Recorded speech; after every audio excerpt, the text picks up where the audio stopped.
Assalamualaikum warahmatullahi wabarakatuh. Ketemu lagi dalam perkuliahan online untuk Universitas Telkom ya. Pada hari ini dengan mata kuliah e-commerce ya. Oke, seperti biasa untuk pengabsenan disiakat masing-masing. Untuk linknya saya share di siakat ya. Kuliah akan segera saya mulai beberapa saat lagi sambil menunggu teman-teman yang lain untuk segera bergabung ya.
Oke, mungkin bisa kita mulai ya. Hari ini adalah pertemuan ke-14. Yang akan kita bahas untuk topik hari ini adalah transaksi e-commerce ya. Transaksi e-commerce itu apa saja? Silakan kita simak bareng ya. Kita belajar mengenai transaksi e-commerce.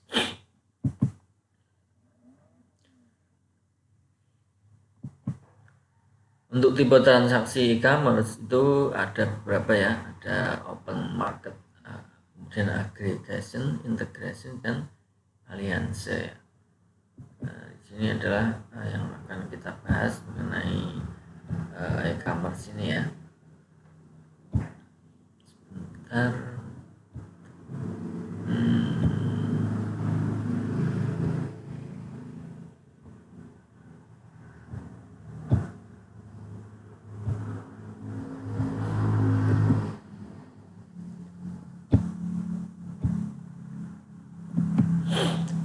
Di sini ada tadi ya, seperti tadi di tipe transaksi e-commerce ini ada open market, alliance, aggregation, dan integration ya. Untuk value integrationnya ada low, ada high ya. Untuk kontrolnya ada self organizing, kemudian ada hierarki ya. Keunikan masing-masing komunitas dalam melakukan transaksi komersial tersebut dapat dilihat dari dua perspektif.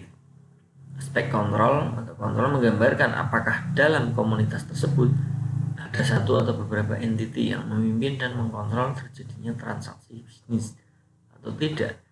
Kemudian jika ada, maka komunitas tersebut dikatakan memiliki ciri hierarkis. Jika tidak, maka komunitas tersebut dianggap sebagai independen atau self-organizing. Jadi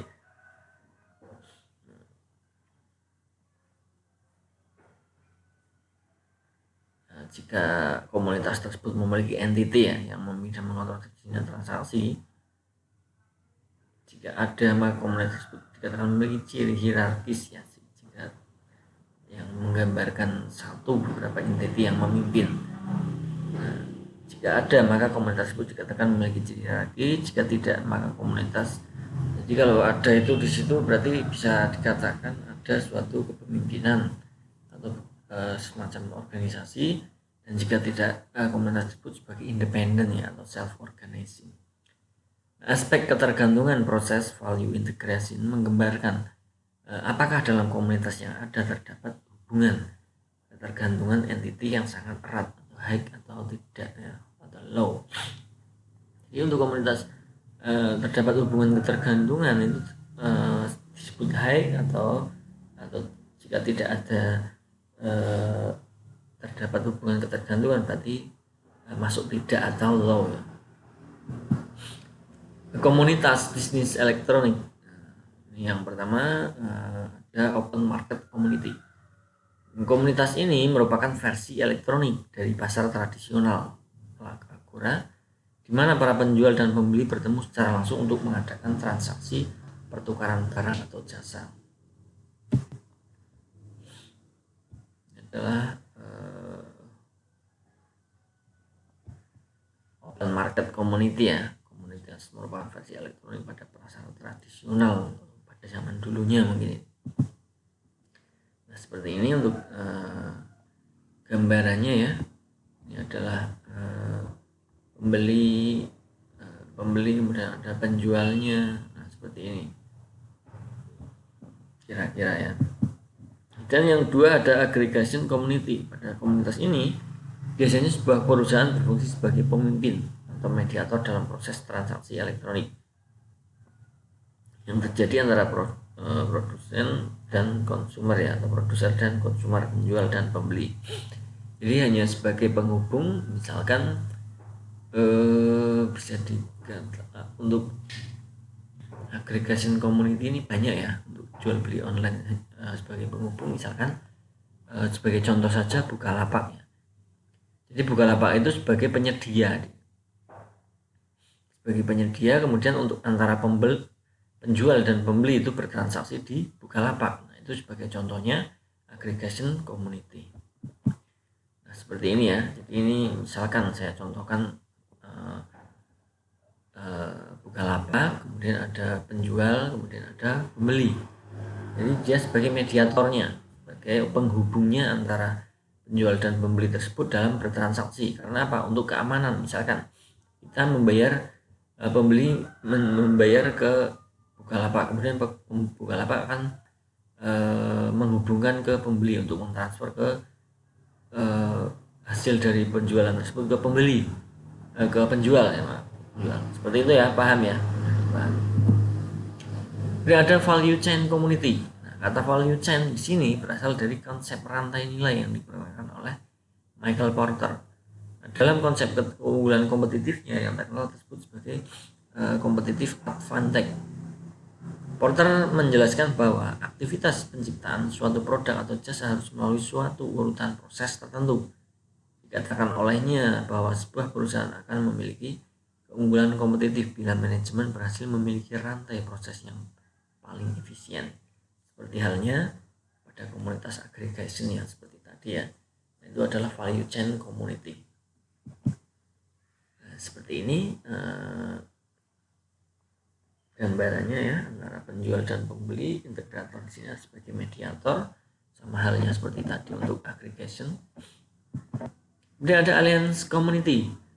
Dari keempat komunitas yang ada, alliance adalah komunitas yang paling liberal dan virtual, karena sifatnya yang ingin melakukan segala jenis integrasi perdagangan yang mungkin diadakan dalam cyberspace, tanpa menerapkan berbagai jenis peraturan yang mengikat, diistilahkan sebagai value space. Di sini lebih agak bebas ya, segala jenis integrasi perdagangan tanpa menerapkan berbagai jenis peraturan yang mengikat.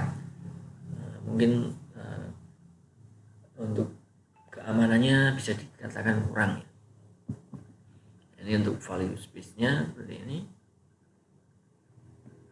Untuk gambaran dari value space ya. Nah, sistem pembayaran dengan sistem pembayaran elektronik online, setiap dilakukan transaksi, pedagang dapat melakukan pemeriksaan terhadap keabsahan dan pembayaran yang digunakan konsumen sebelum konsumen dapat mengambil barang yang diinginkannya. Nah, tentunya ya, dengan semisal tadi dengan beberapa tipe untuk e-commerce tadi, itu tentunya kan harus membayar terlebih dahulu, barulah nanti akan dihubungkan ke penjualnya ya, transfer, misalkan transfer dari pembeli ke penjual seperti itu. Nah, kemudian ada juga sistem pembayaran elektronik offline. Konsumen dan pedagang dapat melakukan transaksi tanpa perlu ada ada pihak ketiga untuk melakukan proses autentikasi dan otorisasi saat berlangsungnya transaksi. Jadi ada juga ya ternyata seperti itu untuk sistem pembayarannya. Jadi langsung antara pembeli dan penjual itu bertransaksi secara tanpa pihak ketiga ya, tanpa ada perantara, tapi dia langsung membayar ke penjualnya. Mungkin untuk mediatornya tadi dia tidak ikut campur dalam untuk pembayaran tersebut ya. Jadi ada dua sistem pembayaran tadi ya, dengan yang satu seperti biasa yang kalian lakukan mungkin dalam pembelian online itu seperti apa caranya dengan membayar dari pembeli ke mediatornya, misalkan Bukalapak atau yang lain, kemudian diteruskan oleh mediator tersebut, Bukalapak diteruskan ke penjualnya seperti itu. Dan yang kedua itu adalah tanpa ada pihak ketiga, misalkan apa di OLX, contohnya ya, di sana kan kita bisa bertransaksi, berkomunikasi dengan penjual, akan tetapi kita membayarnya tidak melalui OLX. Kenapa? Karena itu bisa dilakukan dengan antara penjual dan pembeli secara langsung. Nah, itu salah satu contohnya sistem pembayaran dari transaksi e-commerce tersebut ya. Yang pertama melalui mediator, pembeli mentransfer, misalkan membayar ke mediatornya yaitu Bukalapak misalkan, kemudian si Bukalapak akan meneruskan transaksi tersebut ke penjual ya, barulah nanti akan dikirim barang tersebut oleh penjual ke pembeli ya, dengan mediator tadi misalkan Bukalapak saya contohkan. Kemudian yang kedua adalah jadi tidak ada pihak ketiga antara penjual dan pembeli bertransaksi secara sendiri. Kita contohkan sebagai di jual beli online apa, OLX ya. Jadi OLX hanya menjembatani atau sebagai mediator, akan tetapi dia tidak mediator untuk pembayaran, tapi hanya untuk mediator promosi ya, promosi. Misalkan kalian mempromosikan sebagai penjual, mempromosikan di OLX, kemudian OLX tersebut akan menampilkan iklan kalian dan pembeli akan melihat dan akan membeli, tapi transaksi dilakukan antara dua pihak yaitu penjual dan pembeli. Nah, perbedaannya seperti itu, paham ya? Kemudian ada pembayaran dengan menggunakan media elektronik merupakan sebuah masalah yang belum tuntas. Ada berbagai solusi yang ditawarkan untuk mengatasi masalah elektronik payment. Antara lain pertama adalah standar SET atau MONDEC. Kemudian ada electronic money, e-cash, cash, cybercash, IKP ya. Ini beberapa sistem pembayaran untuk yang elektronik. Credit and debit, internet, virtual, ada virtual wallet, EMV, electronic pulse, internet banking serta grup yang terlibat dalam sepertinya dalam Open Finance Exchange of OFX yang dimotori oleh Check Free Corporation, Unduit dan Microsoft serta industri finansial lainnya ya.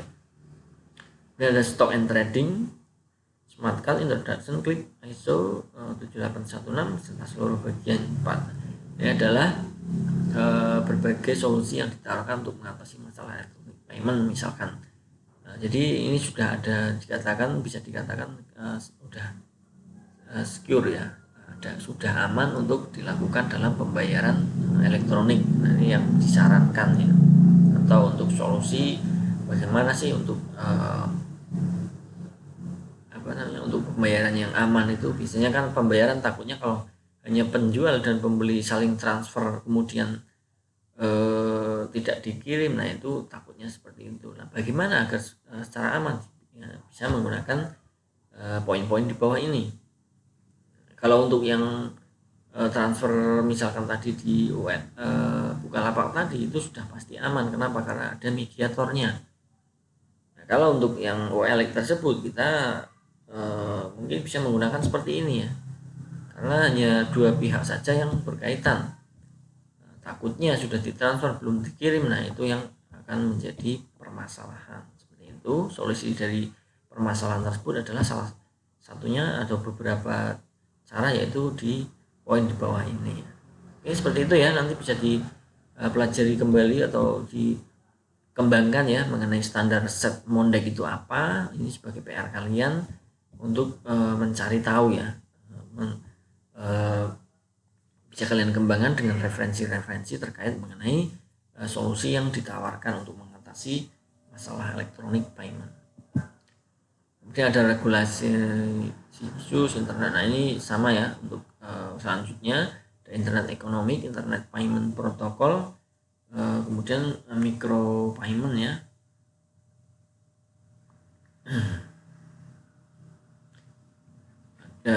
Electronic check, kemudian limitation of traditional payment instrument.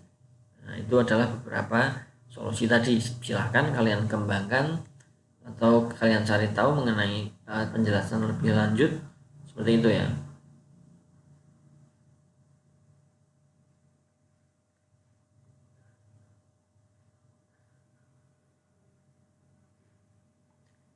Kemudian selanjutnya masih ada lagi nih